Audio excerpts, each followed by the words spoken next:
She had nothing left. Her father was 3 days in the ground, her land was gone, and the men who took it were now putting her up for sale. The platform was rough-cut lumber, still green, still bleeding sap. Clara Whitmore stood on it in the clothes she'd slept in, her wrists bound with rope that had already drawn blood, and she looked out at the faces of Red Hollow, neighbors, merchants, men who had eaten at her family's table, and not one of them met her eyes. The auctioneer raised his hammer, and then the hoofbeats started. If this story already has your heart beating faster, hit that like button, drop your city in the comments below so I can see how far this reaches, and follow along to the very end. You won't want to walk away from this one. The morning they sold Clara Whitmore, the sky over Red Hollow was the color of a bad bruise, that deep greenish purple that comes before a storm that doesn't care what it ruins. She had been awake since before dawn, not by choice. 2 men she'd never seen before had come to the house. Her house, though it wasn't hers anymore, hadn't been for 4 days, and they'd knocked twice before deciding that knocking was too polite for what they were doing. The door came open hard, and the taller one, the one with the close-cropped beard and the eyes of a man who'd long since stopped feeling bad about anything, had grabbed her by the arm before she'd even gotten off the cot. "Time to go," he'd said. She'd asked where. He hadn't answered. That was 3 hours ago. Now she stood on the platform in the center of town, and the whole of Red Hollow had turned out to watch. The way people turn out for things they know are wrong but can't stop looking at. The square wasn't large. Red Hollow wasn't a large town. Maybe 400 souls if you counted the homesteaders out on the flatland east of the river, which most people didn't because homesteaders barely counted as people to the men who ran things here. There was a general store, a livery, 2 saloons, a land office with a new coat of whitewash that looked obscene against everything else, and the sheriff's office, which had been empty since March when the last sheriff had ridden north and didn't come back. Nobody talked much about that. The platform had been set up in front of the land office. It was maybe 2 feet off the ground, constructed fast and badly, boards that didn't quite line up, a rail along the back that wobbled when you leaned on it. Clara had tested it once, pressing her shoulder against it, feeling it give. She'd thought about the drop. 2 feet wasn't enough to help her. The auctioneer's name was Burl Fenwick. She knew him. He ran the feed store on the far end of Main Street and had sold her father oats every fall for as long as she could remember.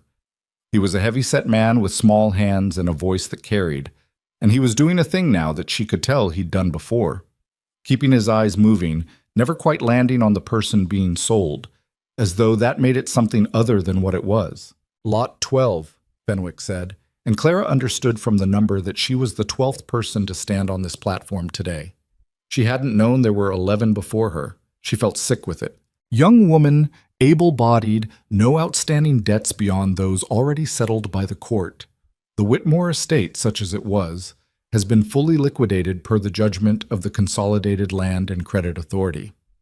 What remains is the labor and service obligation, term unspecified, conditions to be arranged between the successful bidder and the— "Get on with it," someone called from the crowd. Fenwick didn't look up. "Bidding starts at $40. Clara's hands were bound in front of her with hemp rope. Whoever had tied it hadn't done a careful job. There was slack at the left wrist, and she'd been working at it quietly since they'd brought her up here, feeling the fibers give incrementally, not enough to matter, but enough to feel like she was doing something, which was the only thing keeping her from going somewhere inside herself that she might not come back from. She looked at the crowd. She recognized most of them. Amos Briggs from the hardware store, old Della Parsons, who had brought a casserole when her mother died 6 years back, standing now with her hands folded at her waist, looking at the ground. The Harlow brothers, Ned and Pete, who had worked adjacent land to her father's and had always been decent enough, standing near the back with expressions Clara couldn't read. A cluster of ranch hands from one of the bigger spreads, not locals, just men who worked for men who owned things. Nobody bid. Not right away. There was a silence that stretched out across the square, uncomfortable and specific. The kind of silence that means everyone knows something is wrong, but nobody is willing to be the person who says so. $40, Fenwick said again. Starting bid is $40 for Ikiski Atpunishka. 50. The voice came from her left. She turned. A man she didn't know. thick through the chest, wearing a coat that was too good for Red Hollow, a flat-brimmed hat pushed back on his head. He was smiling, and the smile was the worst thing she'd seen all morning. $50, Fenwick said, visibly relieved to have something to work with. 50 to Mr. Cotter, the man said. Wade Cotter. Clara had never heard the name, but the crowd had. She felt it move through them, a small shift, a collective decision to look elsewhere. Cotter kept smiling. Do I have 60? Fenwick asked. A pause. Then, from the right side of the crowd, a thin man with a tobacco-stained mustache raised 2 fingers. 60. 70, Cotter said immediately, like he was bored. Clara stopped working at the rope. She was watching Cotter now, trying to understand what she was looking at. He wasn't looking at her the way some of the men were, not with the particular ugliness she'd been bracing for. He was looking at her the way a man looks at something he's going to use. That was, she thought, worse. $70. Do I have 75? The thin man again. 80. Cotter, not even glancing at his competition. Fenwick was sweating despite the morning cool. He kept his eyes on the crowd, his voice falling into the practiced rhythm of a man who'd learned how to be a machine. $80. Do I have 85? This is a young woman in full health, capable of… Stop. The word wasn't shouted. It was said at a normal volume, which was somehow worse, because the square went quiet for it anyway. Clara turned toward the voice and saw nothing. Just the crowd's back row parting slightly, people stepping aside without quite knowing why, the way water moves around something heavy dropped into it. Then she heard the hoofbeats. They had been there for a moment before she consciously registered them. A low, rhythmic percussion from the north end of Main Street, unhurried, not the sound of someone arriving in a hurry, but the sound of someone who didn't need to hurry because everything would wait for them. The crowd heard it too. She watched their faces change. She had never seen anything move through a group of people the way fear moved through Red Hollow in those 20 seconds. It wasn't panic. Panic moves fast, makes noise. This was something slower and deeper, the kind of fear that settles in the chest and stays there. People who had been watching her shifted their eyes north. Conversation stopped mid-syllable. Wade Cotter's smile didn't disappear exactly, but it stiffened at the corners, became something that was performing confidence rather than feeling it. The horse came around the bend at the north end of Main Street at a walk. A gray animal, larger than most, with a black mane and the rolling, unhurried gait of a horse that had covered a lot of ground in its life and intended to cover more. The man on its back was not remarkable at first glance. He was lean and long, wearing a duster that had been gray once and was now the indefinite color of dried earth. His hat was dark, pulled low. He wore a gun on his hip the way some men wear a pocket watch, so habitually it had ceased to be a statement. He brought the horse to a stop at the edge of the square and looked at the platform. Clara looked back at him. She had no way of knowing who he was. She had been 19 years old when she'd come to Red Hollow with her father, and she hadn't left since, and her father had not been the kind of man who introduced his daughter to people with violent reputations. But she could read what she was seeing in the crowd around her, and what she was seeing was something between relief and dread. The way people look when a storm breaks after weeks of drought, grateful and terrified at once. Silas Kane, someone murmured near her. The name passed through the square like a match dropped in dry grass. She watched Burl Fenwick's face. Whatever color remained in it left. The man, Kane, sat on his horse and looked at the platform for a long moment without speaking. Then he looked at Fenwick. "What's the current bid?" he said. His voice was flat and unhurried, not loud. It carried anyway. Fenwick cleared his throat. $80, Mr. Kane? Kane looked at Cotter. Cotter looked back. The stiffness in Cotter's smile had progressed to something else entirely. 300, Kane said. The number landed in the square like a stone in still water. $300, Fenwick said, his voice gone slightly thin. To Mr. Kane, do I have… Is there… Nobody moved? Nobody spoke. Wade Cotter turned away from the platform and walked toward the far end of the square without looking back.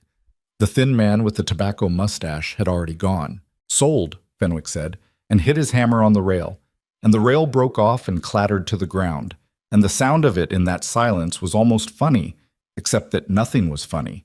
and Clara was standing on a 2-foot platform with her hands bound while the most feared man in the territory rode toward her. Her name was Clara Louise Whitmore, and until 11 days ago she had been a rancher's daughter with 20 acres of good bottom land, a herd of 31 cattle, a barn that needed a new roof, and the reasonable expectation that her life would continue in more or less the same direction it had been going. Her father, Thomas Whitmore, had died of a fever on a Tuesday. She had buried him herself, in the plot behind the house where her mother was already buried, and she had done it without falling apart because there wasn't time to fall apart. There were animals to feed and a property to manage and paperwork she didn't fully understand that had started arriving from an office in town even before the ground over her father's grave had fully settled. The paperwork was from something called the Consolidated Land and Credit Authority, which had an office in the land office building on Main Street, and which Clara had never heard of in 6 years of living in Red Hollow. The paper said that her father had outstanding debts. The paper said that these debts had been sold to the authority. The paper said that the land and all assets of the Whitmore estate were hereby subject to seizure in satisfaction of said debts, and that she, as sole surviving heir with no established legal standing as a property owner in the territory, was additionally liable for a labor obligation per the terms of the Emergency Frontier Indenture provisions. And there were 4 pages of language that she'd read 3 times and still couldn't parse, except that the end of it was very clear. Everything was gone, and she was next. She had gone to the sheriff's office. Empty. She had gone to the magistrate, a man named Holden Price, who had a kind face and soft hands, and who had listened to her for 10 minutes and then explained very gently that the authority's legal standing had been established at the territorial level and that there was nothing he could do, and that she should really speak to a lawyer. And when she'd asked him to recommend one, he'd looked out his window and said he didn't know of any currently practicing in Red Hollow. She had gone home. The men had come the next morning. That was 11 days ago. She had spent the intervening time in a room behind the land office that had a cot and a bucket and a window that let in light but no air. And she had tried to understand how this had happened and failed. And she had tried to make a plan and failed. And she had told herself she wasn't going to cry and succeeded at that one. At least, though she wasn't sure if it was strength or just shock. Now she stood at the edge of the platform while Silas Kane dismounted and handed his reins to a boy who materialized from somewhere, and she watched him approach and made a decision. She was not going to pretend to be smaller than she was. Whatever this was, she was going to face it at her full height. He was taller up close than he'd looked on the horse. She was not a short woman, and he had 4 or 5 inches on her. His face was weathered in the way of men who spent their lives outdoors, lines at the corners of his eyes, a jaw that hadn't seen a razor in several days. His eyes were the particular gray of river water in November, and they were doing something she hadn't expected. They were looking at her like she was a person. "I need you to trust me," he said quietly, "for about 5 minutes. After that, you can do whatever you want." Clara looked at him. "I don't know you." "I know. You just spent $300 on me." "I know that too. So why should I—" "Because the alternative," he said, and his voice dropped further, "is that Cotter comes back with 4 men after dark, and Fenwick hands you over with his apologies, and by morning you're 2 counties south, and nobody ever finds out where you went." He paused. "That's not a threat. That's what was going to happen. I need 5 minutes." Clara looked at him for a moment longer. Then she looked at Burl Fenwick, who was busy with his papers, and determinedly not looking at either of them. "5 minutes," she said. He didn't take her to his ranch. He took her to the back room of the livery stable, which smelled of horses and hay and old manure, which was, she thought, honest. There was a crate she could sit on, and he stood near the door, not blocking it, she noticed, angled so she could reach it if she needed to. "You're Thomas Whitmore's daughter," he said. It wasn't a question. "Yes."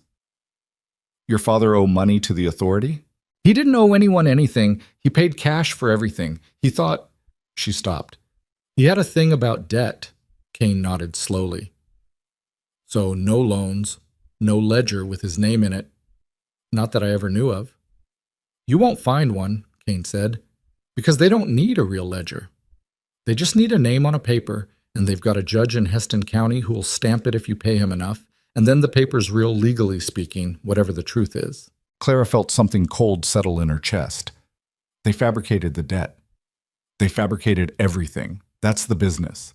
He pulled a folded paper from inside his duster and held it out to her. She took it. It was a list of names. She recognized some of them.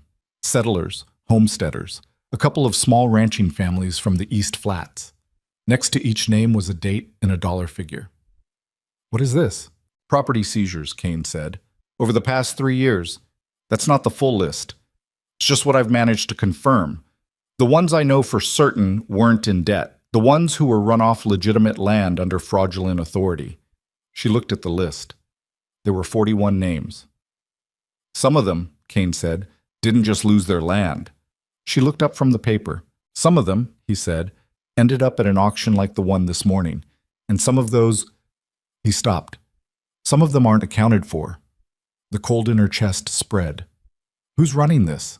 That's more complicated. He took the paper back, folded it carefully, put it away. There are men with money, and men with authority, and men with guns. And they're not all the same people, but they're all connected. The authority is the legal face of it. The land barons, Aldous Mercer, the Fenn brothers, they're the money. And there's someone inside the town government keeping it all clean. The magistrate, she said. Holden Price, with his kind face and soft hands and his inability to recommend a lawyer. Kane looked at her steadily. Maybe. I don't have proof of that specifically. He sent me away, she said. When I came to him, he could have... She stopped herself because there was no point in it. What do you need from me? Something shifted in his expression.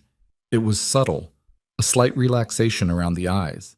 Something that might have been relief if he was the kind of man who showed relief. Your father kept records, farmers do, ledgers, receipts, anything that tracked what came in and went out. Yes, he kept everything. He had a book for every year going back to when he first came west, 20 years of books. Are they still at the property? I don't know. The authorities' men went through everything before they locked me up. They might have taken them, or they might not have known what to look for. She thought about it. Her father's books had been kept in a cedar chest under his bed, each one labeled in his careful handwriting. They had no obvious value. They looked like nothing. They might still be there. If they are, Kane said, and if they're what I think they are, they'll show definitively that your father had no debt, which means the authority fabricated the claim, which, combined with what I've already got, is enough to take to a federal circuit judge. Clara looked at him. There's a federal circuit judge? In Laramie, Judge Aniston Voss. He's not Mercer's man. He's not anyone's man, actually, which makes him unusual. A pause. He's also the only one I trust with this. And the getting there, she said, through what's presumably territory controlled by the people you're describing? Kane said nothing for a moment. Then, that's the part with the risk. I figured. She stood up from the crate. Her legs were steadier than she expected. You said after 5 minutes I could do whatever I wanted. I did. So I could walk out of here right now. Yes. Where would I go? He didn't answer because there wasn't an answer, and he knew it. Clara looked at the stable door, the stripe of morning light underneath it. The sounds of Red Hollow going about its business outside like an auction wasn't something that happened here every day, like everything was ordinary. The ledgers might not be there, she said. They might not. And even if they are, and even if we get to Laramie, this judge might not. He might not, Kane said. And in the meantime, Mercer and the Fenns and whoever else are still operating. Yes, so the odds are bad. They're not good, he agreed. Clara looked at him. Why are you doing this? She asked. I don't mean the auction. I mean all of it. Why does this matter to you? The silence that followed was the longest one so far. She watched something move across his face, complicated and quick, and then settle back into the weathered stillness. There was someone on one of those lists, he said finally, that I didn't get to in time. She didn't ask who. The way he said it made the question unnecessary. All right, Clara said. Show me what you have.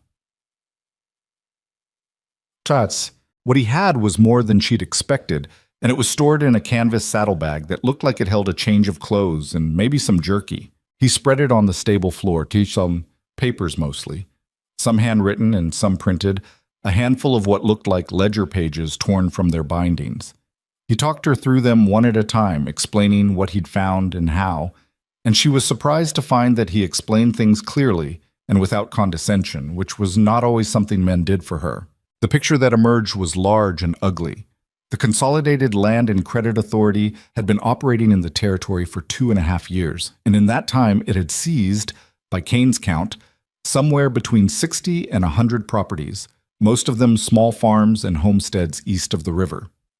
The seizures followed a pattern: a manufactured debt claim, a rubber-stamped court order from the judge in Heston County, and then a rapid sale or appropriation of the land, which ended up absorbed into one of 3 or 4 larger ranch operations, all of which, when you trace the ownership far enough, connected back to Aldous Mercer. Mercer, Clara said. She'd heard the name. Everybody in the territory had heard it. He ran the largest cattle operation in 3 counties, employed dozens of men, had a house outside Red Hollow that people called a house, but was actually something closer to a fort.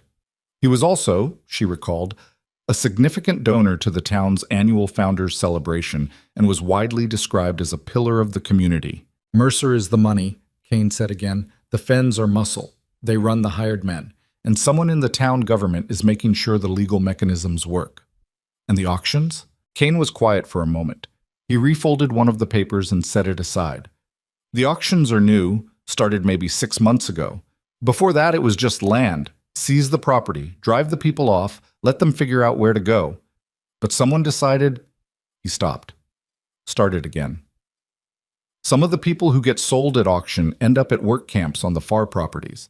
Some end up further than that. Cotter, the man who is bidding on you, he's a transporter. He moves people. Clara had understood this intellectually when Kane had mentioned it earlier. She understood it differently now, sitting on a stable floor with the morning light coming through the boards, having stood on that platform herself. She let herself sit with it for a moment, the full weight of what it was. "My father," she said. "You said his death wasn't an accident." Kane looked at her directly. "No." "You know that for certain." "Not for certain, but the pattern, properties where the head of household died suddenly before the seizure, it's not rare. It's easier if there's no one to argue. Someone who lives alone, a woman, someone elderly, someone without local connections, the paperwork goes faster." Thomas Whitmore had been 53 years old and healthy as a horse for his entire adult life. He had gotten sick in late September, fast and hard, and been dead in 11 days. Clara had put it down to the cruelty of random chance because that was what the world did sometimes, and there was no sense fighting the fact of it. She put that thought away. There was time for what it meant later. There wasn't time now. "The ledger's at the house," she said. "How do we get to them?" "The property is being held by the authority pending formal transfer, which means there are probably 2 men out there, maybe 3, keeping it from being looted before the papers go through." "I know the property," she said. "Every inch of it." He looked at her. "That's useful. The cedar chest is under the bed in the main bedroom. If they didn't move it, it's in the northeast corner of the house. There's a back window in the kitchen that's been sticking since spring. It doesn't latch right. You have to lift the frame before you slide it." She paused. "My father kept meaning to fix it." Something in Kane's expression shifted slightly at that. Not pity, she thought, but recognition of a kind. He didn't say anything about it. "Tonight," he said, "after midnight. Can you ride?" "I've been riding since I was 4 years old." He nodded. "There's a horse in the 3rd stall. Brown mare. Calm. She'll do fine for what we need. And after we get the ledgers? South, then east. There's a route through the Caldera Basin that Mercer's men don't use. Too rough for large groups, but manageable for 2. He paused. "It'll take about a week to Laramie, maybe more." "A week through rough country," Clara said. "Hunted." "Yes." She thought about the cot in the room behind the land office. She thought about Wade Cotter's smile. She thought about the 41 names on that list and the ones who weren't accounted for. "Is there anything worth bringing from the stable here?" she asked. "Anything I should know about the supplies you have?" Something that might have been the beginning of a smile crossed Kane's face. It didn't quite get there, but it was close. "I've got enough for the road. What do you need?" "Something to eat," she said. "I haven't eaten since yesterday morning." He reached into the saddlebag and produced a piece of hardtack and a strip of dried beef. He held them out, and she took them, and she ate them in the way she did everything that morning. Without performance, without gratitude that was more than the situation warranted, because she wasn't sure yet that it was warranted. They talked through the plan while she ate. He was efficient about it, and so was she.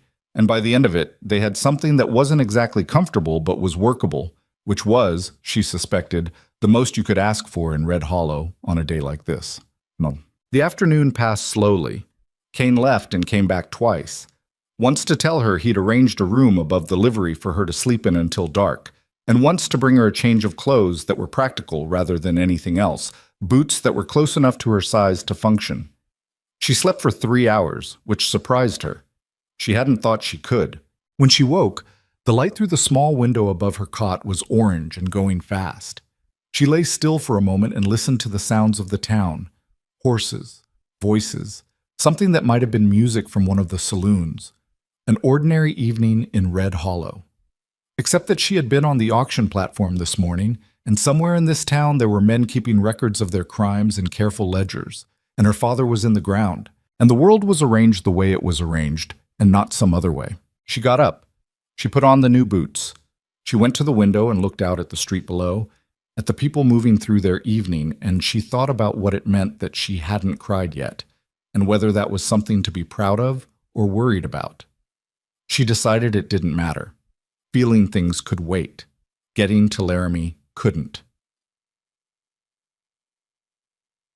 At midnight, under a sky heavy with cloud and barely any moon, she and Silas Kane rode north out of Red Hollow by the back way, along the creek bed where the water was low and the gravel muffled the horses' steps.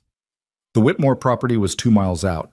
Clara knew the route in her sleep, had ridden it in the dark before, though not like this. Not with her heart in her throat and her hands gripping the mare's reins a little tighter than she needed to. Kane rode beside her in silence. He moved on his horse the way experienced riders do, without thinking about it, his body adjusting to the animal's movement without effort.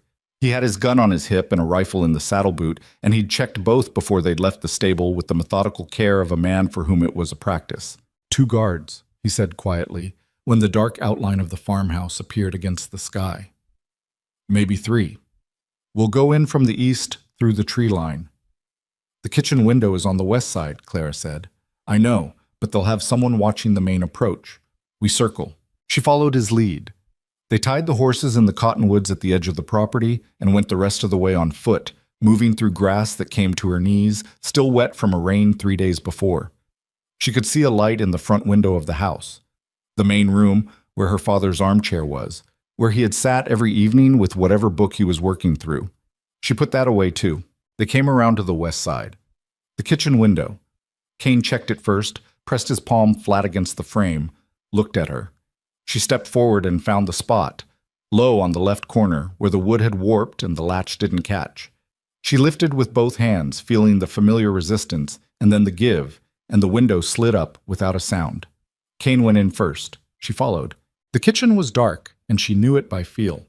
The table in the center, the stove along the north wall, the doorway to the hall. She didn't need light. She moved past Kane before he could stop her, into the hall, toward the bedroom door. She heard a voice somewhere at the front of the house. Low, the sound of 2 men talking, not alarmed. She moved slowly. The bedroom door was ajar. She pushed it open with her fingertips. The room was as she'd left it, or close to it. Things had been gone through, drawers pulled out and not quite put back. Her father's coat still over the chair where she'd hung it after she'd found him, which was something she couldn't think about right now. She went to the bed, got down on her knees, put her hand under the frame and felt the cedar chest, solid and real under her palm. She pulled it out, unlatched it. Inside, in the dark, she ran her fingers over the spines of the books, the familiar shape of them, 20 years of her father's handwriting. She took all of them.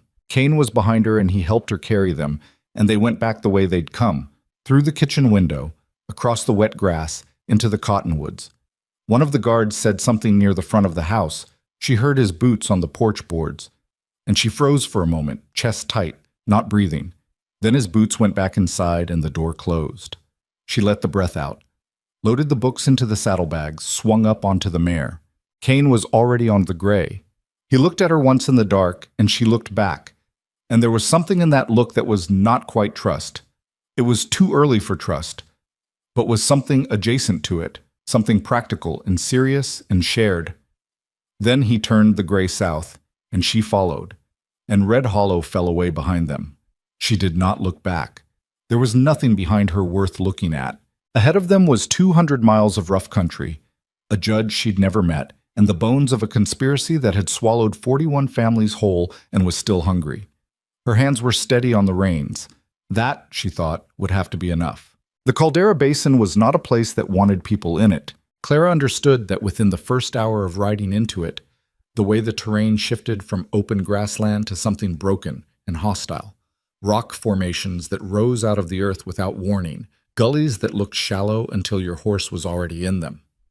The ground was pale and alkaline, crusted in places, soft and treacherous in others, and the scrub that grew here was the kind that had thorns and no other qualities. The sky above it was enormous and indifferent. Kane had said the route was rough. He had not been overselling it. They rode through what remained of the night without speaking much. Partly that was caution. Sound carried strangely in the basin, bouncing off rock faces in ways that were hard to predict. And partly it was that there wasn't much to say yet. They were two people who had made a practical arrangement under pressure, and the arrangement had not yet been tested in any real way. And until it was, talking felt premature. She studied him when she could, in the way she'd learned to study things, sideways, without making it obvious. He rode with his eyes moving constantly, not nervous but alert, the way an animal is alert, registering things at the edge of perception without reacting to each one individually. He checked their back trail every 20 minutes or so, a slow turn of the head that looked casual and wasn't. Twice in the first 4 hours he changed their direction without explanation, and both times Clara followed without asking, because she could see what he was responding to. Once a line of dust to the south that might have been riders, once a campfire in a draw that was far enough away to be nothing or close enough to be something, and you didn't get to know which until you'd passed it. Around 3 in the morning, he pulled up near a cluster of boulders that provided cover from 3 sides and dismounted. "We'll rest here until first light," he said. She got down from the mare. Her legs were stiff. She hadn't ridden like this in months, not since before her father got sick, and the muscles along her inner thighs were already starting to announce their feelings about the matter. She hobbled the mare and sat with her back against the largest boulder and pulled her coat tighter. The night was cold in the basin in a way that was different from cold in town. No walls to break the wind, no other bodies to borrow warmth from.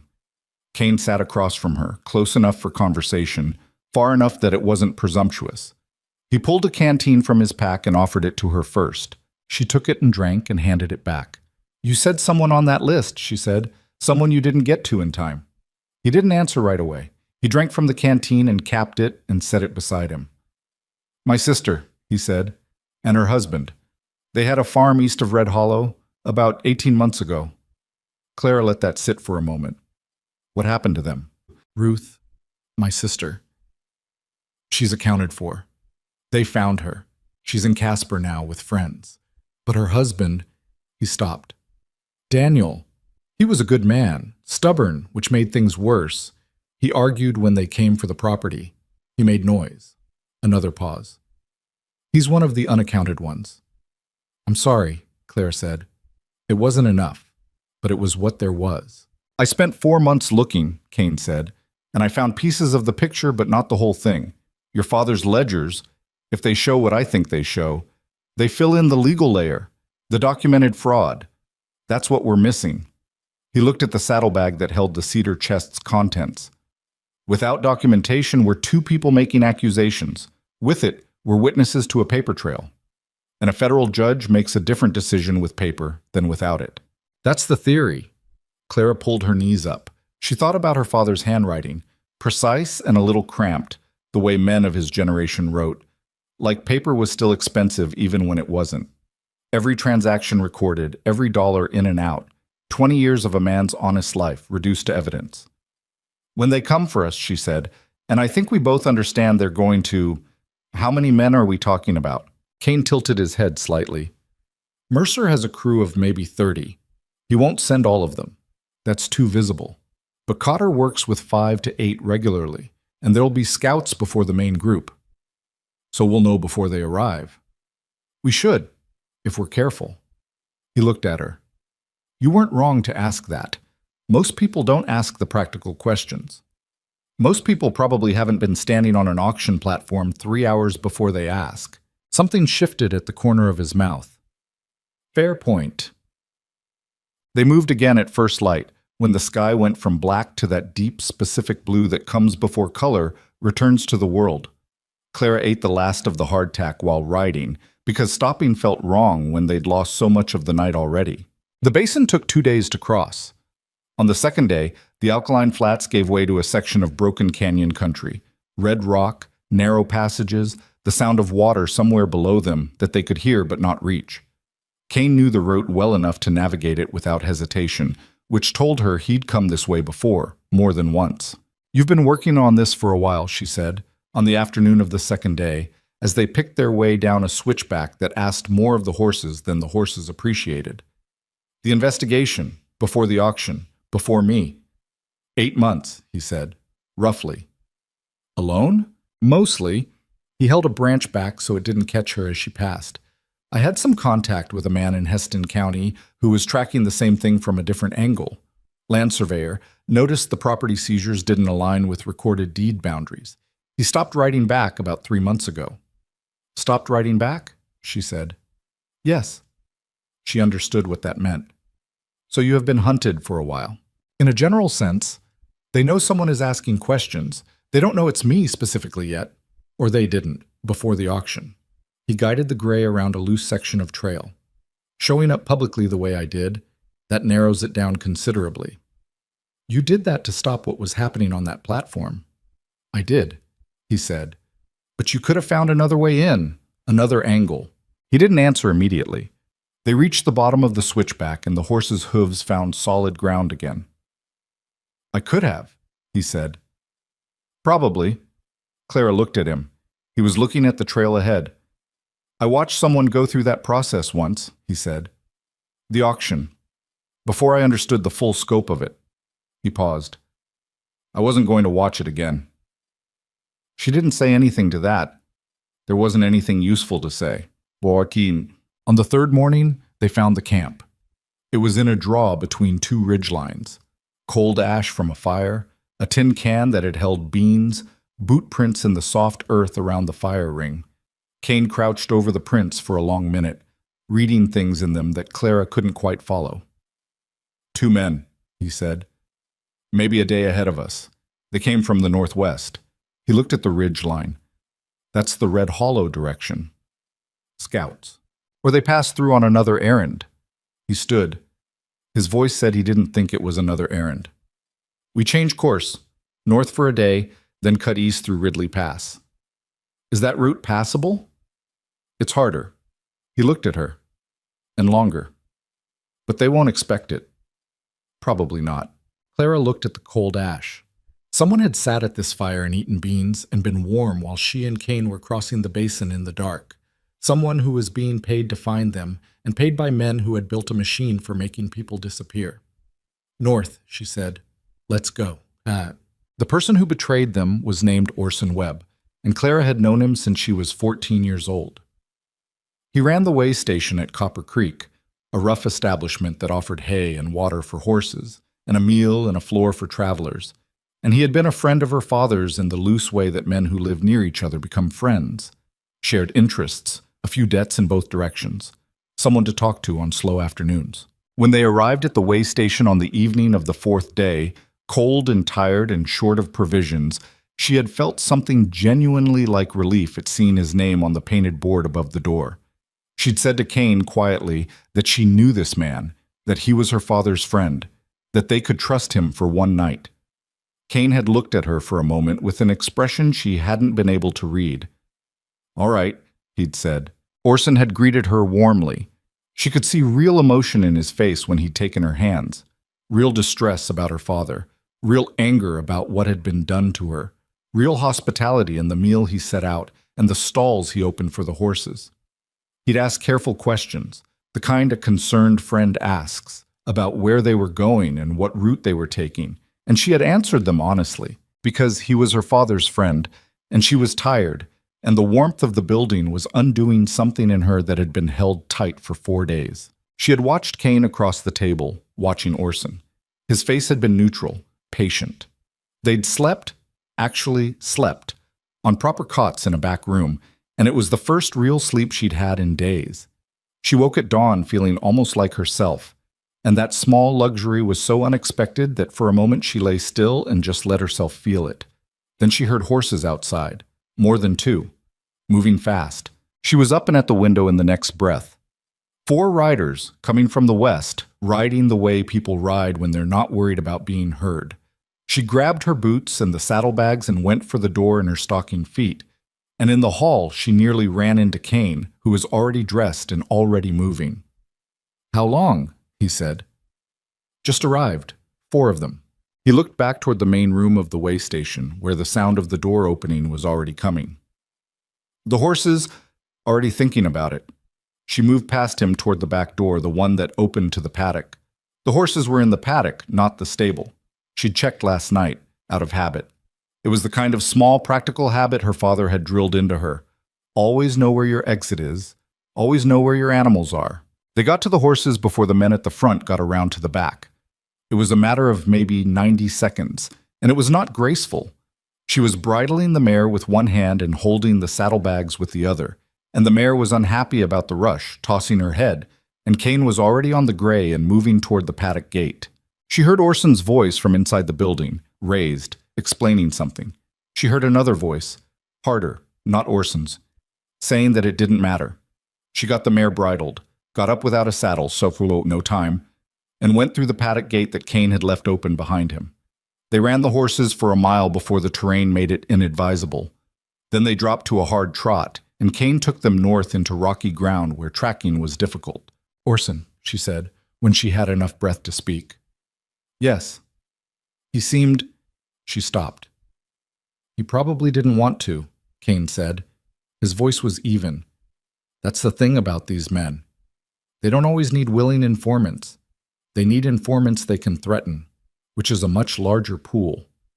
Clara thought about Orson's hands covering hers, the real distress in his face, the careful questions. "He had family," she said. "A daughter. Lives north of here." Kane said nothing. "They threatened his daughter," she said. It wasn't a question, or something like it. She rode for a while without speaking. The anger was there. She could feel it, solid and hot in her chest.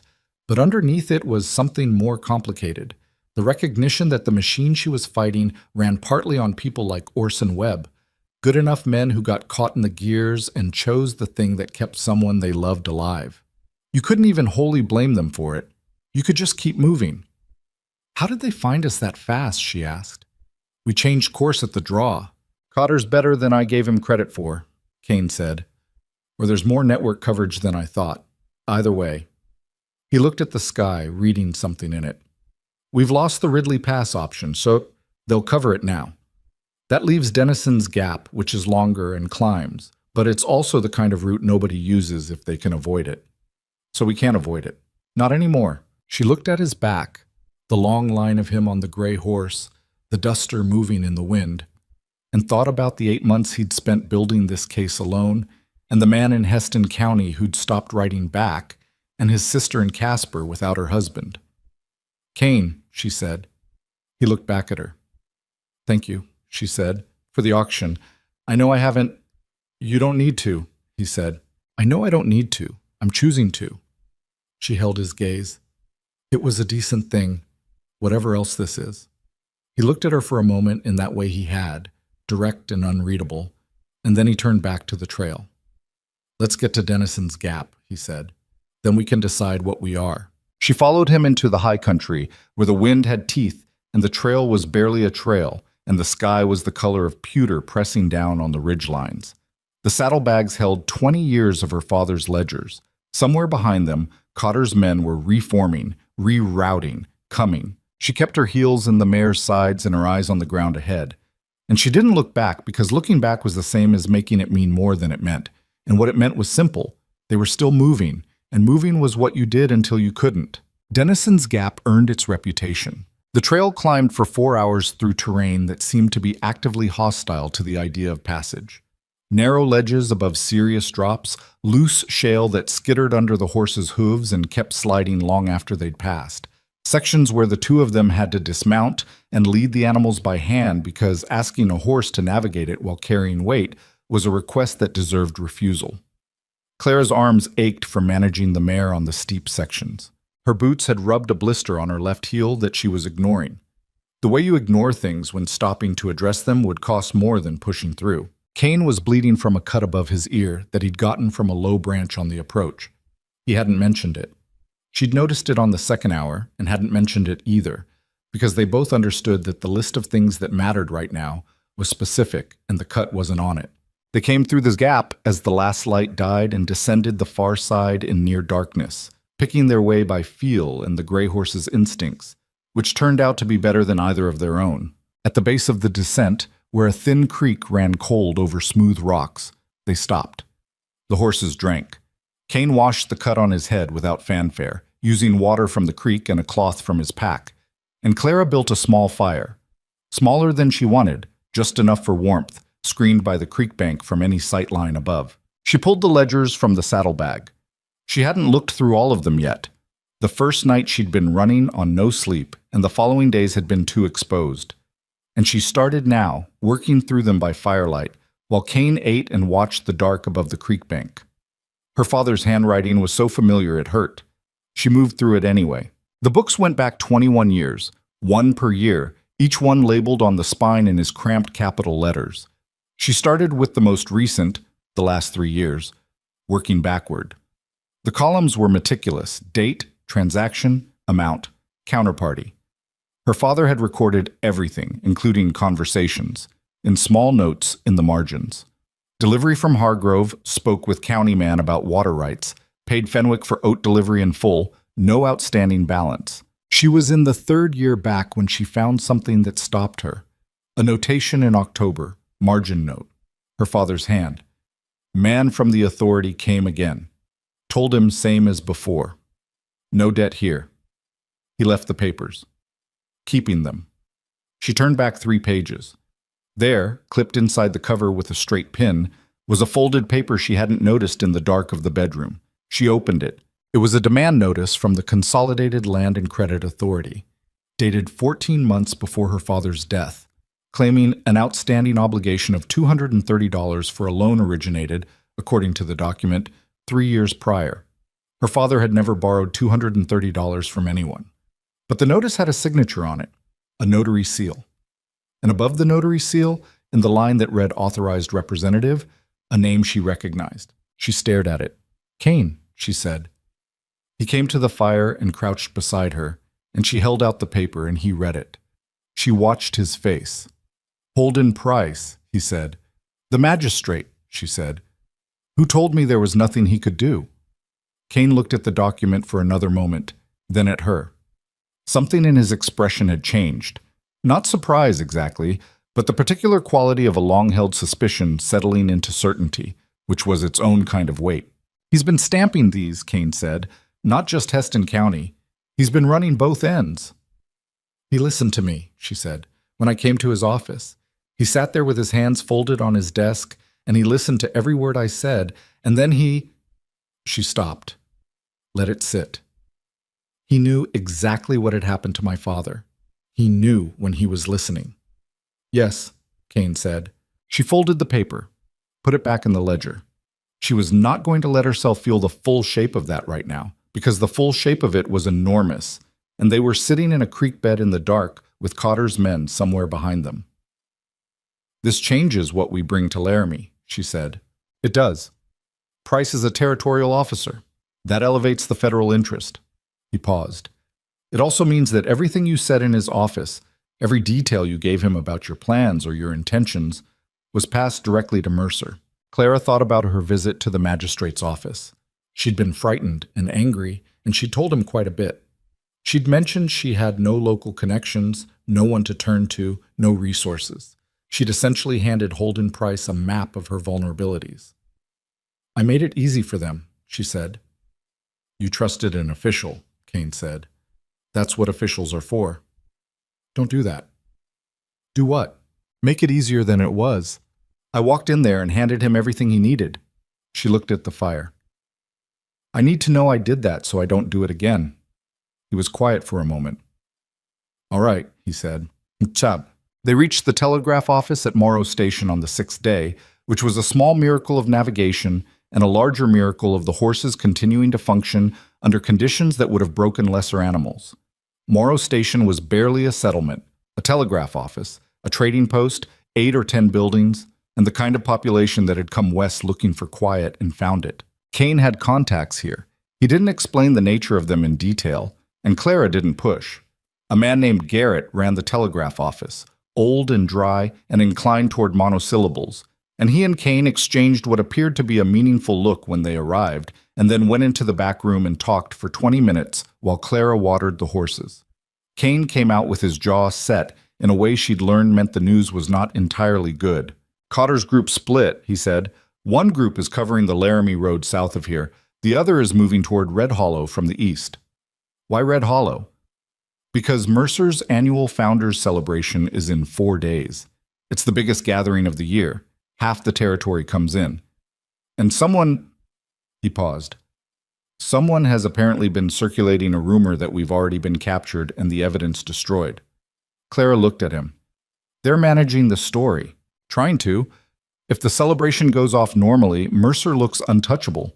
The message it sends to anyone who might be considering coming forward is that it's not possible to fight them, she said. Yes, I understand the logic. She thought about the 41 names on the list. She thought about the way the crowd at the auction had stood with their eyes down, the specific quality of that silence. So we can't get to Laramie before the celebration. Not without going through Cotter's group on the South Road. And going around ads how long? 3 days minimum? Clara was quiet. She was looking at the telegraph office, at the wire that ran from the corner of the building up and away across the plain, connecting Morro Station to Heston County and Red Hollow, and eventually to everywhere that mattered. Garrett can reach Judge Voss in Laramie? She asked. He can reach the Federal Circuit Office, Kane said. Whether Voss himself, we send the evidence by wire. What we can summarize. The ledger documentation, Price's name, the structure of it. She looked at Kane. And then we go back. He looked at her steadily. Back to Red Hollow, to the Founders Celebration. 4 days is enough time if we move. She watched him processing this. You said yourself, Mercer looks untouchable if it goes off normally, so we don't let it go off normally. We have the ledgers. We have the demand notice with Price's signature. We have the list of 41 families.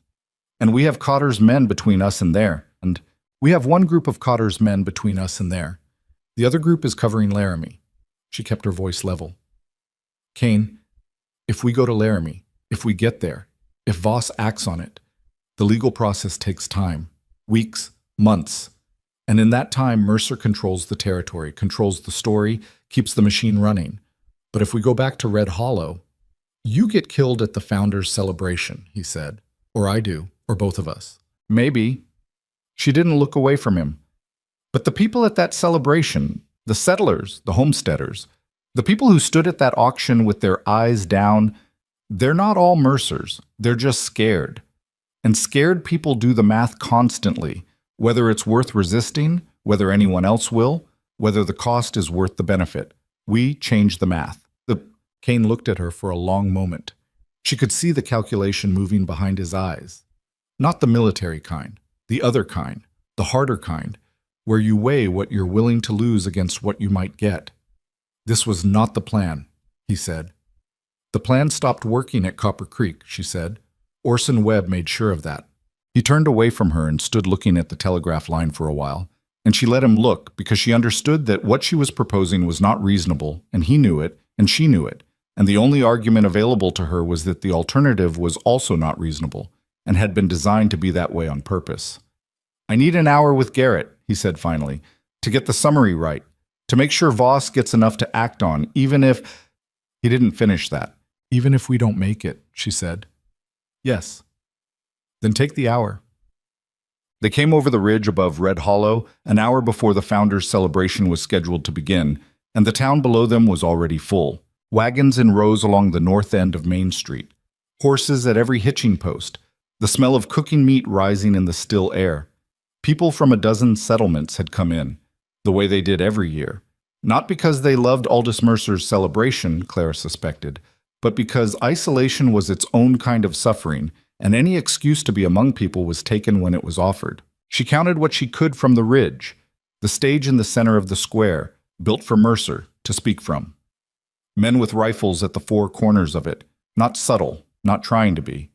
Cotter himself, visible even from this distance by his hat and his broad shoulders, standing near the land office. Kane was beside her, lying flat on the ridgeline, his glass to his eye. "Price," he said. "There, near the stage."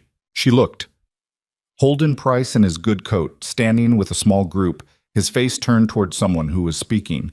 Even from this distance, she could see the relaxed quality of his posture, the posture of a man who had no reason to be anything other than comfortable. "How many of Cotter's men?" "I count 8. Could be more inside the buildings." She'd expected that. She and Kane had talked through it on the ride down. Not a plan so much as a series of decisions about what mattered most and in what order. The ledger with the demand notice, Price's signature on it, and the list of properties. These were the concrete things. The rest was harder to calculate. They'd come down off the ridge at a point where the creek bed ran close to the rear of the general store, and they'd left the horses in the brush there and gone the last quarter mile on foot. Kane moved with the practiced quiet of a man who'd done this kind of approach before. Clara moved quietly because she'd been on this particular ground her whole adult life and knew which boards creaked and which didn't. They came into the general store through the back, and the man behind the counter, Amos Briggs, who had stood at the auction and looked at the ground, turned around with his mouth open. "Clara," he said, like he'd seen something rise up from a grave. "Amos," she said, "I need to get to the stage."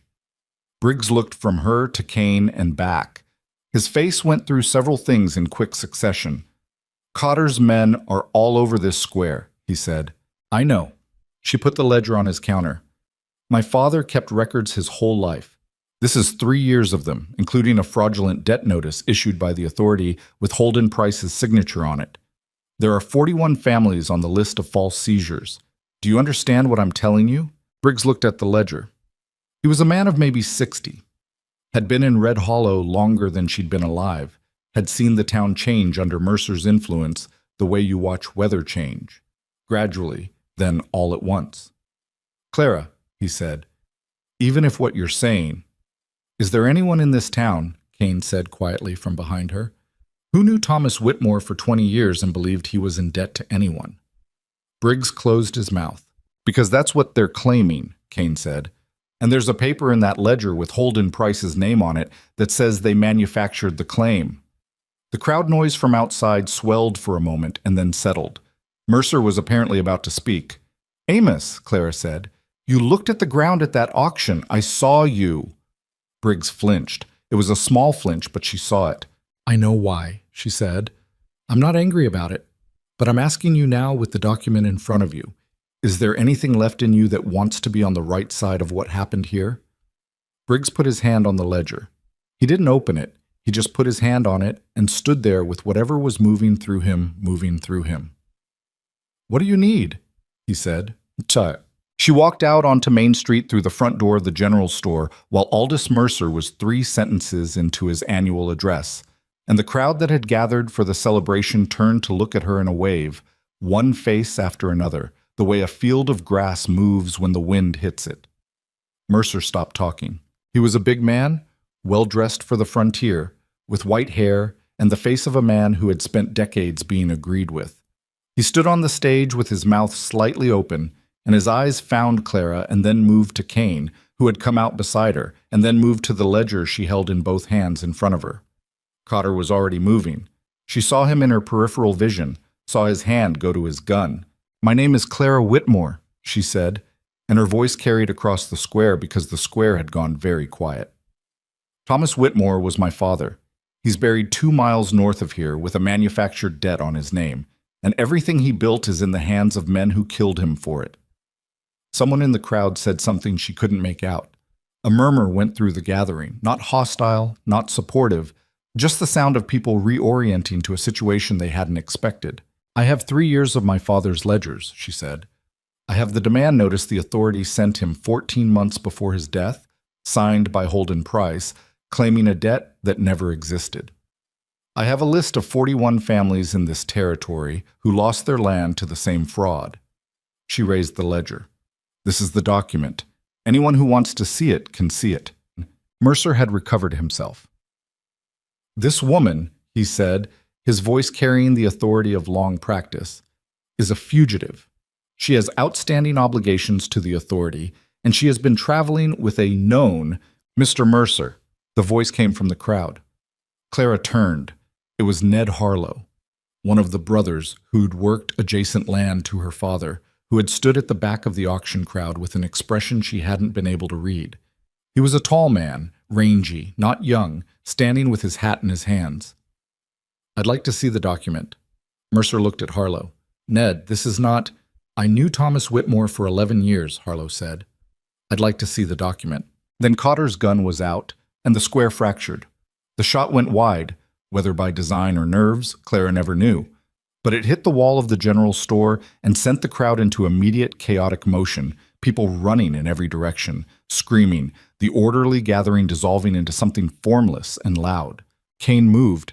She felt rather than saw it, a sudden displacement of air beside her, and then he was ahead of her and moving toward Cotter with the specific, unhurried purpose of a man who had thought through this scenario and made his decisions about it in advance. Clara did not run. She stood in the square while the crowd scattered around her and held the ledger against her chest and looked at Holden Price. He was still near the stage. He hadn't run. Maybe he'd calculated that running made it worse. Or maybe he was. In some way she didn't fully understand, relieved. He was looking at her with an expression she'd seen before but had misread. Not kindness, not concern. Something more complicated. Something that was aware of exactly what it was doing and had been living with that awareness for a long time. You knew, she said. She walked toward him. The gunfire behind her, 3 shots in quick succession, registered but didn't stop her. You knew what they were going to do with me. Price's face had gone gray. Clara, don't, she said. Just don't. Behind her, the shooting had stopped. She heard Kane's voice, one word, sharp, and then Ned Harlow's voice, and 2 or 3 others she didn't recognize. She didn't turn around.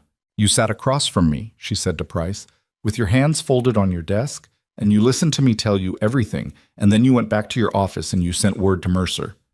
She was close to him now, close enough to see the fine web of broken capillaries in his nose, the careful trim of his collar. What did he give you for it? Price didn't answer. He was looking at the ledger in her arms. The document's already been sent to Judge Voss in Laramie, she said, by telegraph 2 days ago. Whatever happens here today, Voss has the summary. She watched that land on him, watched him calculate the implications. So there's no version of this where you come out the other side. From behind her, she heard Ned Harlow's voice, louder now, talking to someone about the ledger, asking someone to pass it along. She heard more voices joining, the particular sound of information spreading through a crowd, people finding each other and talking with the urgency of people who have been waiting for permission to say something true. She kept her eyes on Holden Price. Tell them, she said, all of it. How long it's been running, who authorized what, where the records are. She paused. There's a man named Daniel, was married to a woman named Ruth. He was taken roughly 18 months ago from a farm east of here. I need you to tell me what you know about where he went. Price's throat moved. He looked past her at the square, at whatever was happening there. The camp at Fen Creek, he said finally, quietly. The far property. That's where... He stopped, started again. That's where the ones who argued were sent. Clara held that information. Let it register completely. Then she turned around. Kane was standing 20 feet away. He'd heard it. She could see from his face that he'd heard it, and she could see what it cost him to hold himself still while he processed it. Cotter was on the ground near the stage, not dead. She could see him moving, but disarmed and down, with Ned Harlow's brother Pete standing over him with a rifle. The square was not orderly.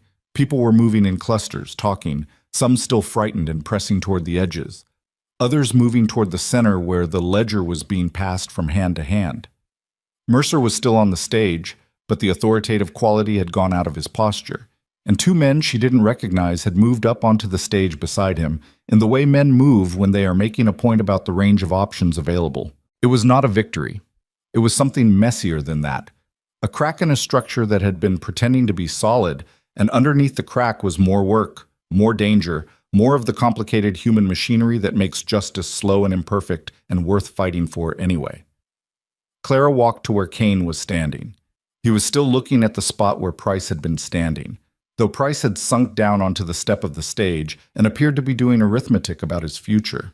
"Ben Creek," she said. "I heard. It's a lead." "It is." His voice was careful in the way voices are careful when the person speaking is managing something large. She put her hand briefly on his arm. Not a gesture of comfort exactly, more an acknowledgement, a human fact in a day that had a lot of inhuman facts in it. He looked at her hand, then at her face. Around them, Red Hollow was doing something it had not done in years. It was arguing with itself, loudly and in public, and without a single person bothering to check whether Aldous Mercer approved. The arguing went on for 3 days. That was not a metaphor. The people of Red Hollow and the surrounding settlements, the ones who had come in for the founders' celebration and then found themselves unable to leave, held by the gravity of what was unfolding, argued in the square and in the saloons and in the street outside the general store and on the steps of every building that had steps. They argued about what they'd known and when, about who had benefited and who had been complicit and who had merely been afraid, which were 3 different categories with significant overlap. They argued about whether Holden Price's testimony could be trusted, and whether Mercer had the right to legal counsel, and whether the Fenn brothers, who had disappeared sometime during the chaos of the celebration, were likely to come back. Clara let them argue.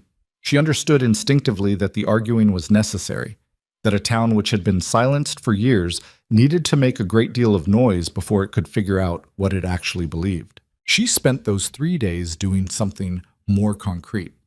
With Ned Harlow's help, and then with the help of 3 other men who came forward in the first 24 hours, she built an accounting. Every seized property documented in her father's ledgers cross-referenced against the county land records, which Amos Briggs turned out to have copies of because he'd been quietly keeping them for 2 years. Uncertain why he was doing it, but unwilling to stop. Every false debt claim matched against the corresponding seizure. Every name. The final count was not 41. It was 57. She wrote that number at the top of a clean page and stared at it for a while and then kept working. Wade Cotter, who had been restrained in the back room of the livery stable under Pete Harlow's supervision, proved surprisingly forthcoming once it became clear that the situation had shifted past the point where loyalty to Mercer constituted a reasonable investment strategy. He was not, Clara thought, an ideological man. He was a transactional one, and the transaction had changed. He gave names, routes, dates, the structure of the transportation network. He gave the location of a second set of records, Mercer's own private accounting, kept in a lockbox at the land office under a false floor. Pete Harlow found the lockbox. It took him 4 hours and a crowbar, and he was thorough about it in the way that people are thorough when they have been angry for a long time and finally have somewhere to put it. The records inside were, as Cotter had indicated, complete. Mercer had kept meticulous accounts of everything, every property acquired, every official paid, every transport arranged. It was the kind of documentation that a careful criminal maintains because they intend to keep operating for a long time and need to manage the moving parts. It was also, as Kane noted when he looked through it that evening, essentially a confession. He never thought anyone would find it, Kane said. He was sitting across from Clara at the table in the back of the general store, which had become a kind of operations center by default. Empty coffee cups between them, the lockbox contents spread out in organized piles. Men like Mercer, they always think the structure will hold. The structure held for 3 years, Clara said. It held until you stood up in a square and refused to let it. She looked at him. That's a generous reading. It's an accurate one. He wasn't being sentimental about it. His voice had the same flat quality it always had. The documents matter, but documents don't get people moving. You got people moving. Clara looked at the piles of paper. 57 families. She had names for all of them now. She didn't know all of their faces, didn't know all of their stories, but she had their names, and that felt like the minimum of what was owed to them. Ben Creek, she said. Kane had already told her he was going. They'd established that the night after the celebration, sitting in much the same configuration, with the same tired quality to the air between them. The camp at Fen Creek was 3 days' ride, and it was still in Fen territory, which meant it was still controlled by men who hadn't gotten the news yet or had gotten it and decided not to care. "I leave tomorrow morning," he said. "Garrett's sending word ahead to Voss. If the judge moves fast—" "He'll move," Clara said. "He has everything he needs. Cotter's testimony, Price's testimony, the ledgers, Mercer's own records." She paused. "He'll move. Then there'll be federal marshals at Fen Creek within 10 days, sooner if Voss is the man I think he is. But you're going anyway." "Daniel might not have 10 days," he said simply. She didn't argue with that. It was the same calculation she would have made. "I need you here," he said, "to hold what's been built. If I take you with me and something goes wrong—" He stopped. "The work here is still fragile. Mercer hasn't formally been remanded. Price is cooperating, but he's also a lawyer and he knows how to manage a situation. If there's no one keeping the pressure on—" "I understand," Clara said. "You don't have to explain it 3 times. He looked at her. "I'm explaining it once." "You've been explaining it since yesterday," she said. "I understand. I'm staying. You're going." She met his eyes. "Come back, though." It was a direct thing to say, and she said it directly, without dressing it up. He looked at her for a moment with that expression she'd come to recognize, the one that was doing more than it was showing. "That's the plan," he said. Aldous Mercer was a man who had spent 30 years being the largest thing in any room, and he handled the reversal of his circumstances with something that was almost impressive in its refusal to fully acknowledge reality. He sat in the chair that Pete Harlow had put in the corner of the jailhouse, which had been pressed into service now that it had a reason to exist again, and he gave an occasional statement through the bars that implied that everything was being misunderstood and that the appropriate legal channels would resolve the situation in his favor. He asked twice for specific attorneys by name. He accepted food when it was offered and declined to answer questions he found inconvenient. Clara went to see him on the second day.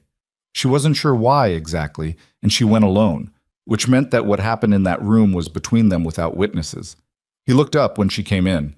Whatever he expected from her face, he didn't find it, because his own expression shifted slightly, recalibrated. "Miss Whitmore," he said. "My father's name was Thomas," she said. "He was 53 years old. He could fix anything with moving parts, engines, clocks, anything mechanical. He used to read aloud in the evenings, even when it was just the 2 of us, because he thought silence was something you earned, not something you defaulted to." She stopped, started again. "He didn't owe you a cent." Mercer looked at her steadily. "The legal situation—" "I'm not here about the legal situation," she said. "That's being handled by people who know what to do with it. I'm here because I needed you to know that I know who he was. That's all. I'm not asking you to feel anything about it." She looked at him in the flat, sustained way she'd developed over the past week, the look that was not confrontation and not forgiveness and not anything with a name. I wanted to say it out loud, to someone who needed to hear it. She left before he could respond. She wasn't sure he would have, anyway. Judge Aniston Voss arrived in Red Hollow on the 8th day after the celebration, which was 2 days faster than Kane had estimated and spoke well of the judge's character or his ambition or both. He was a compact, unremarkable-looking man of 50, with a face like a good piece of working leather. Not handsome, not harsh, just worn into functionality. He arrived with 4 federal marshals and a court reporter, and he set up in the general store because it was the largest available space. And he began taking testimony with the same business-like efficiency he apparently brought to everything. Clara testified for 4 hours over 2 sessions. She answered every question with the specific precision her father had modeled for her. No embellishment, no emotion beyond what the facts contained. Every claim traceable to a document or a witness. Voss listened with the quality of absolute attention, interrupting only when he needed clarification, making notes in a hand so small she couldn't read it from across the table. At the end of the first session, he looked up from his notes and said, "Miss Whitmore, in your assessment, what is the primary mechanism by which the authority maintained control over the population of this territory?" She thought about it. "Fear of isolation," she said. "They made sure that anyone who resisted appeared to be alone. They controlled the story about what was possible. If no one else was fighting, it wasn't rational to fight. She paused. The auction was part of it. It wasn't just acquisition. It was a demonstration. It was saying, this is what happens, and no one is going to stop it. Voss made a note. And what changed that assessment for the people of Red Hollow? Someone had to go first, she said. He looked up at her. That's all it was, she said. That's genuinely all it was. Once one person moved, the calculation changed for everyone. But someone had to move while the cost was still high. Voss held her gaze for a moment and then went back to his notes. Thank you, he said. We'll resume tomorrow. Holden Price's testimony lasted 2 full days and covered in substantial detail 3 years of the authorities' operation. The mechanism of the false debt claims, the network of officials who had been paid or coerced into compliance, the structure of the land transfer system. He named 17 officials across 4 counties. He was thorough in the way of a man who has decided that full cooperation is his only remaining asset. Clara sat through most of it. She was not required to, but she wanted the record in her head, not just on paper, wanted to understand the full shape of the machine that had consumed her father's life, and her family's land and 57 others. On the second day of Price's testimony, Ned Harlow sat down beside her. He was quiet for a while, watching Price speak. Then, without looking at her, he said, I knew something was wrong. When they came for the Calvert place, you remember the Calverts east of the river. I knew. The story didn't add up. He paused. I didn't do anything. I know, Clara said. I had my own property to think about, my brother. I figured, Ned, she said, you're here now. He looked at her. He was a man who had spent his life outdoors, and it showed. And right now he looked older than his years, in the way people look when they're reckoning with something that takes a piece of them. That's not the same as before, he said. No, she agreed. It isn't. But you're here now. That's what's available. He looked back at Price and didn't say anything else. And she didn't either. And that was its own kind of conversation. Kane came back on the 11th day. He rode in from the north at mid-morning on the gray horse, and Clara was in the square when he came through, talking with one of Voss's marshals about the property return process. She saw him before he saw her, and she watched him for a moment, the long line of him on the tired horse, the familiar angle of his shoulders, the fact that he was moving, which was the main thing. He had a man with him she didn't recognize, riding a borrowed horse, thin and weather-beaten, and holding himself like someone getting used to being upright again. She crossed the square toward him, and he saw her coming and brought the gray to a stop. Daniel? She said. Kane looked at her. He was tired, more tired than she'd seen him, the bone-deep kind. But there was something different in his face, something looser. 2 others with him, he said. They're with the marshal at the south camp, getting looked at. He paused. Fenn's men were gone by the time we got there. Word travels. Clara looked at the man on the borrowed horse. He was perhaps 40, or perhaps 10 years younger than that, and the months had been hard on him. He was looking at the town around him with the blinking attention of someone who had not expected to see a town again. Is Ruth still in Casper? She asked Kane. I sent word 3 days ago. He swung down from the gray. She should be here by tomorrow. Clara looked at Daniel. This man she'd never met, Kane's sister's husband, one name among 57 who had been made to disappear and hadn't been able to stay disappeared. She thought about the moment in the stable when Kane had said someone on one of those lists that I didn't get to in time, and the weight in those words, the specific gravity of it. Mr. Kane, she said, and she said it to the man on the borrowed horse, using the name like an introduction, like a restoration. You're in Red Hollow. You're going to be all right. He looked at her. His eyes were not fully present yet. They had the slightly delayed quality of someone whose sense of safety had been dismantled and not yet rebuilt. But he nodded carefully, like the gesture required concentration. Thank you, he said, and his voice was rough from disuse. Kane stood beside the gray horse and said nothing, and Clara did not look at him, because some things needed privacy even when they happened in public. The formal proceedings took 3 more weeks. Voss worked quickly by the standards of territorial law, which was still slow by most other measures, and Clara spent the time doing what she'd been doing, keeping track of the 57 names, ensuring each case was represented in the proceedings, making sure the paperwork matched the reality. Mercer was remanded to federal custody on the 17th day. He walked out of the jailhouse in the same coat he'd been arrested in, and a small crowd gathered to watch, not hostile, just present. The town bearing witness to the reversal of something it had been forced to accept for too long. He didn't look at anyone as the marshals walked him to the wagon. Cotter accepted a plea arrangement in exchange for complete testimony. His documentation of the transportation network proved more valuable to Voss than his prosecution, which was a compromise Clara found uncomfortable and accepted anyway, because justice frequently required compromises, and refusing to accept them on principle meant that the people who needed it most got less. Price's situation was more complicated, and she expected it to stay complicated for a long time, the way things in law stay complicated when the person knows how the law works. The auction system was formally abolished by territorial order on the 21st day. Voss signed the order in the general store, at the same table where Clara had spent many evenings building the accounting, and Amos Briggs made coffee, which was not good coffee, but was offered with sincerity, which counted for something. The property returns began the following week. It was not a simple process. Some of the land had been resold, some had structures built on it, some had been absorbed into operations that now had to be untangled. Clara worked with Voss's clerk on the sequencing, prioritizing the families who had been displaced longest, the ones who had been living in bad situations while they waited for something that was never supposed to come. On the fourth week, Ned Harlow brought the Calvert family back from wherever they'd been. They arrived in a wagon with their remaining possessions, not much, after a year of displacement, and their eldest daughter, who was maybe 12, climbed down and walked straight to the door of what had been her family's house and put her hand on the frame. Clara watched from across the road. She was holding a coffee cup that had gone cold, and she watched the girl's hand on the doorframe, and she let herself feel the full weight of it.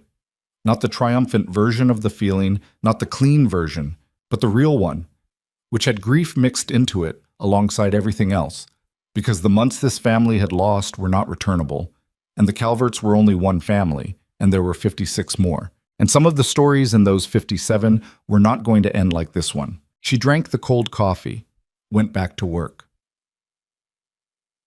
Ruth Kane arrived on a Thursday, dusty from the road, in a wagon driven by a young man who appeared to be a neighbor's son, pressed into service for the journey. She was a slight woman with dark hair going gray at the temples, and she looked like her brother around the eyes. The same quality of seeing things directly and not looking away from them. Clara met her at the edge of town and walked with her to the house where Daniel was staying, one of the recovered properties whose owner had offered it temporarily, a gesture that Red Hollow was making more of lately, the small human generosities that come out when fear stops being the primary weather. She left them at the door. That reunion was not hers to witness.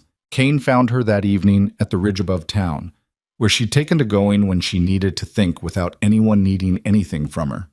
The sun was going down over the valley in the extravagant way it did at this time of year, all amber and rose, the kind of display that made the landscape look like it was briefly sincere.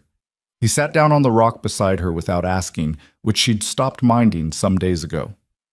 "She looks well," Clara said. "She does." A pause. "She's angry. About a lot of it. About what happened, and about—" He stopped. "She'll be angry for a while. That's appropriate." Yes. They sat for a while in the way they'd learned to sit, not filling the silence because it needed filling, but because they were tired and the view was there, and some days that was enough. "There are still men in the network that Cotter didn't name," Kane said. "I know. And the judge in Heston County who was stamping the orders is on Voss's list." Clara looked at the valley. The town below them was smaller than it looked from inside it, which was true of most things. "It doesn't end cleanly," she said. "I've stopped expecting it to." "When did you stop expecting it?" She thought about it honestly. "About the time Orson Webb handed us to Cotter's men," she said, "when I understood that the people in this were not just the obvious villains, that it was a whole system, and systems don't end, they change shape, get smaller, get managed." She paused. "That's not nothing." "No," he said, "it's not." Below them, a light went on in the window of the general store, then another in the building next to it. The valley was still warm from the day and smelled of sage, and the distant creek, and Red Hollow sat in it like a thing that had been shaken hard and set back down and was determining, slowly, whether it was still the same thing it had been before. Clara's hands rested in her lap, open, no longer holding anything. She thought about her father's books in their cedar chest, their 21 years of careful record, and the fact that they had done exactly what he'd intended when he kept them. Told the truth, clearly, in his own voice, long after he was able to speak for himself. That was a thought she could live with. That was, she decided, a thought she intended to. The Whitmore Ranch needed a new roof on the barn. That was the first thing Clara saw when she rode back onto her family's property for the first time since the night she and Kane had climbed through the kitchen window in the dark. The barn roof, which had needed attention since before her father died and had gotten worse in the intervening months. A long section of the north face sagging under the weight of neglect. Standing in the yard with the morning light coming in flat from the east, looking at the soft collapse of those boards, she felt something she hadn't expected. Not grief, not anger, but a very specific and practical irritation that snapped her back into herself more effectively than anything else could have. There was work to do. That was the oldest and most reliable truth she knew. The property had been returned to her by Voss's order on a Monday in late October, 11 weeks after the founder's celebration. The land office paperwork had taken longer than the legal order because paperwork always takes longer than justice. But eventually the documents had been signed and stamped, and the property was, again, hers. She had stood in Voss's makeshift courtroom while the clerk read the order, and she had said thank you, and then she had gone outside and stood in the street for a few minutes by herself and let the fact of it settle. She had not cried then either. She still wasn't sure what that meant about her, and she'd stopped trying to figure it out. The cattle were gone, sold off by the authority in the first week of the seizure, impossible to trace. That was a real loss, the kind that couldn't be undone by a court order, the kind that sat in the ledger of what this had cost permanently.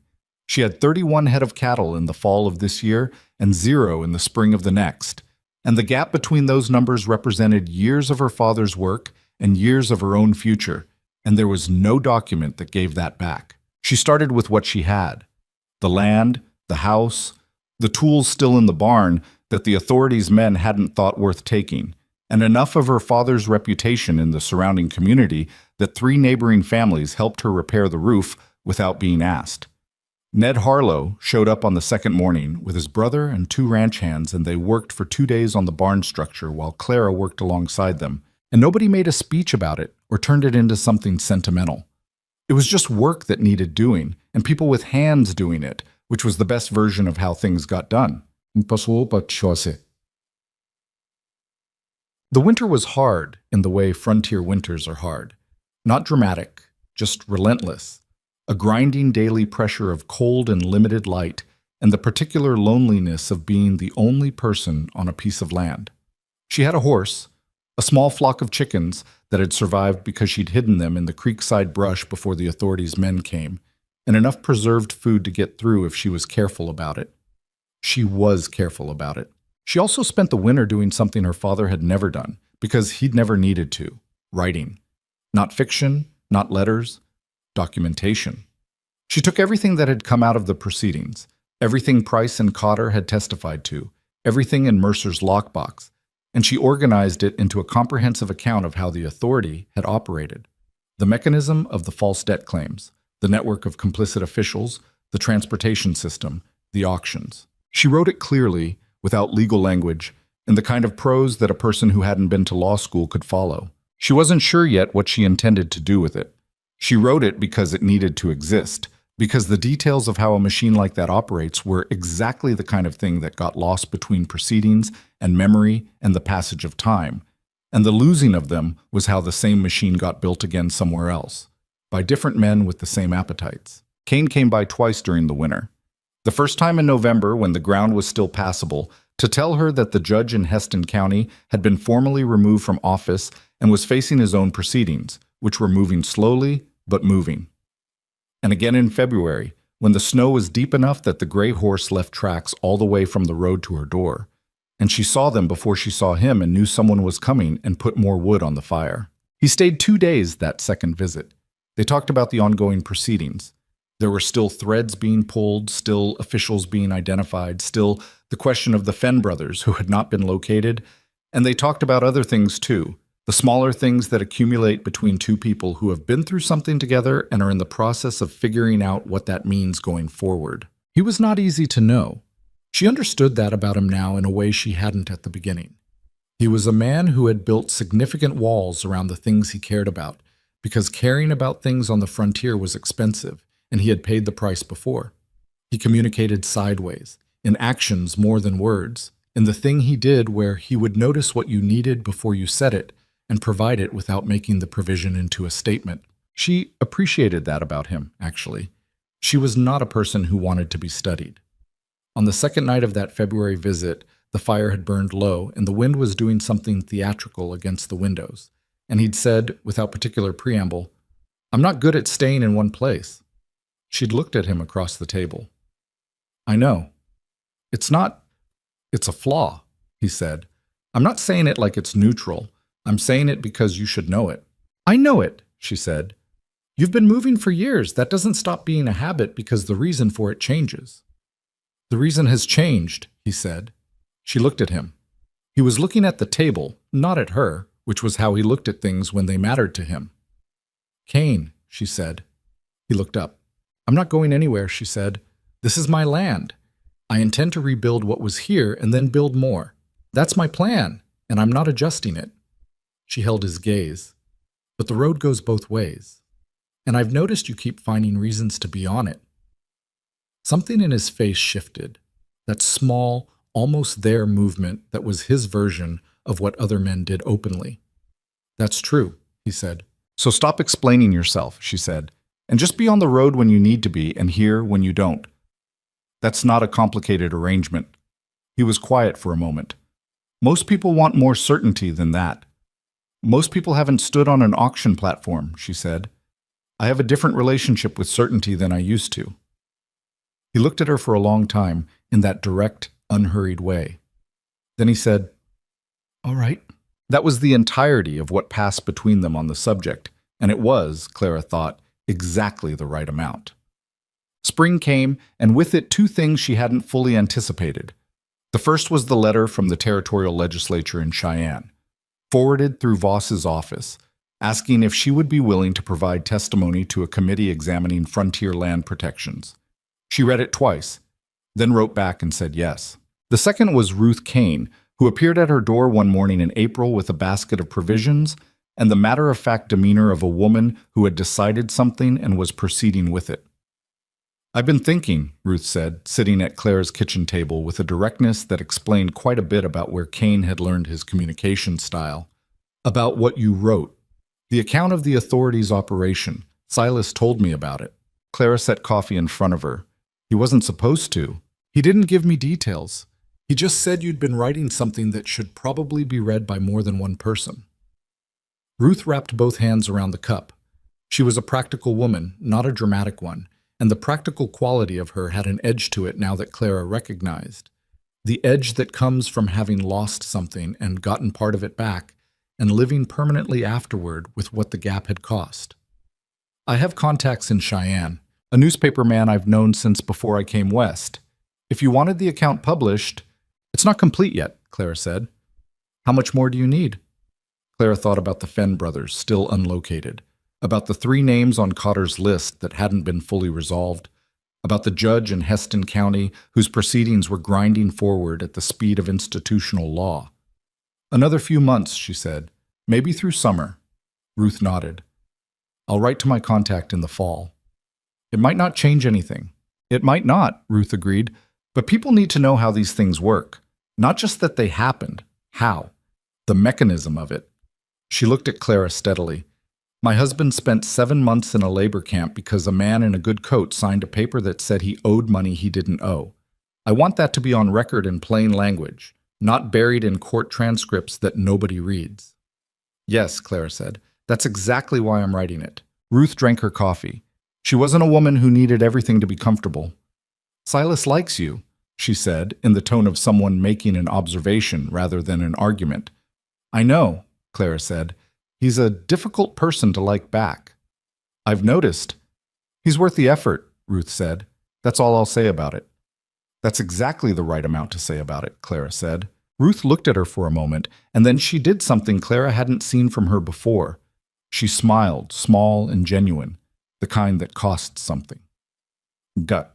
The Fenn brothers were located in June. They had gone south into New Mexico territory, which was a reasonable decision from a self-preservation standpoint and an insufficient one from a legal standpoint, because Voss had a longer reach than they'd apparently estimated.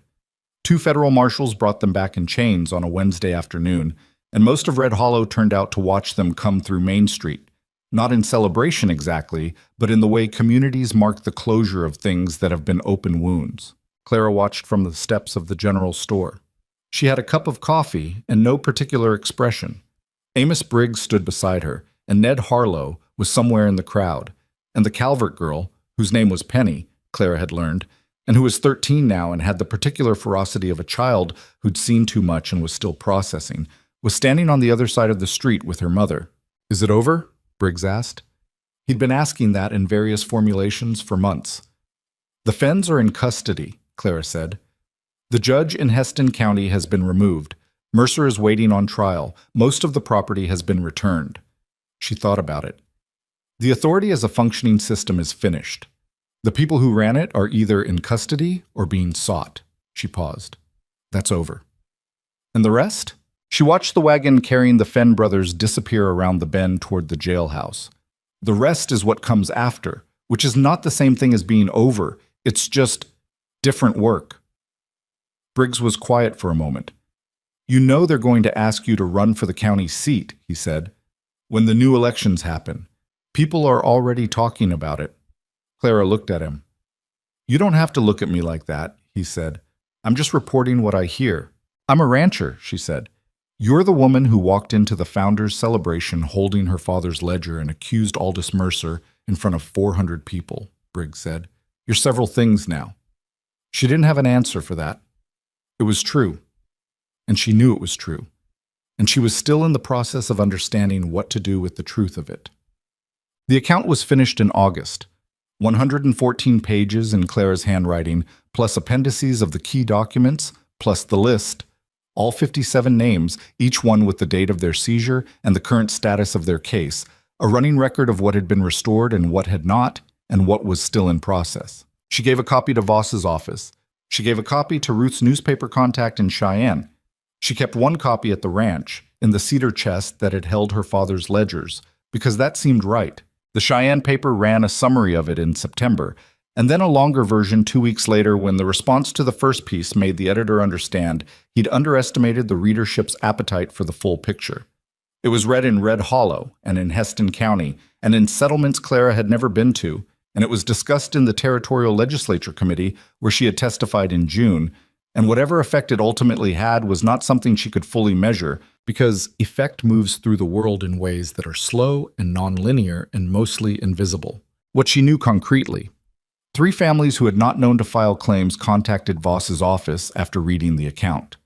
2 officials in adjacent territories who had been using similar mechanisms were formally investigated. A land protection measure was introduced to the territorial legislature in October, citing the account by name. It was not enough. It was also not nothing. She had stopped expecting those 2 things to be reconcilable. The territorial legislature passed the Settler Protection Act in November, and it was imperfect legislation. Clara had read the full text 3 times and found compromises in it that made her jaw tight. But it established for the first time in this territory the specific legal protections that would have made what happened to her father impossible, or at least substantially harder, and that was real in a way that imperfect things can still be real. She was not in Cheyenne when it passed. She was at the ranch, which was where she had been most days since spring, doing the work that needed doing. A small cattle herd rebuilt from 3 animals bought on credit from Ned Harlow, the south fence line that needed restringing, the kitchen window that finally, after years, had been properly rehung so that it latched the way it was supposed to. Her father would have fixed it sooner. She'd been busy. Kane came back in November after the act passed, the way he'd said he would. She saw the gray horse in the yard from the kitchen window and felt something settle in her chest. Something specific and quiet that she didn't need to name because names had a way of making things into statements, and she'd learned to be suspicious of statements. He came inside and she put coffee on.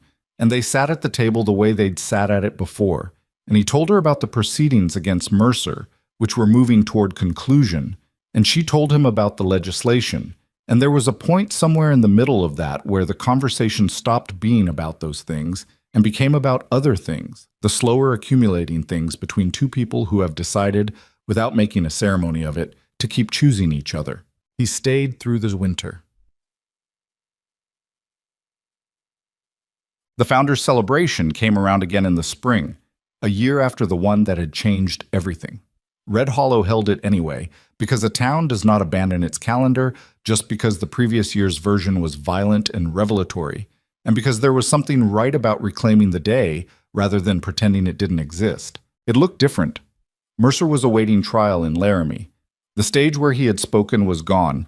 Nobody had formally decided to remove it, but nobody had rebuilt it either, and in its place someone had put 3 long tables where food could be laid out, which was a more honest use of the space. Penny Calvert sold lemonade from a stand near the general store with the focused commercial seriousness of a 13-year-old who had figured out that people at celebrations were reliably thirsty.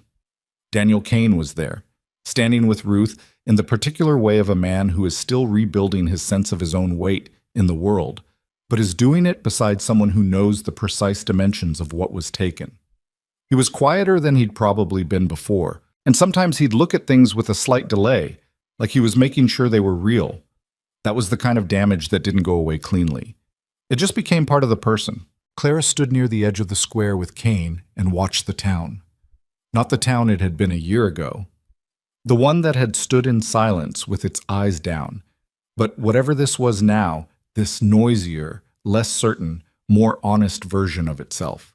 Amos Briggs was talking loudly to 3 men she didn't recognize, probably about something he'd get wrong and have to revise. Ned Harlow's brother was arguing with someone about a fence line, which was a normal argument that had nothing to do with anything except the fence line. Old Della Parsons was sitting in a chair in the sun with an expression of complete contentment. Briggs was right, Kane said. They're going to ask you to run. I know. She'd had 2 conversations about it in the past month, both of which she'd deflected without fully closing the door. I'm a rancher.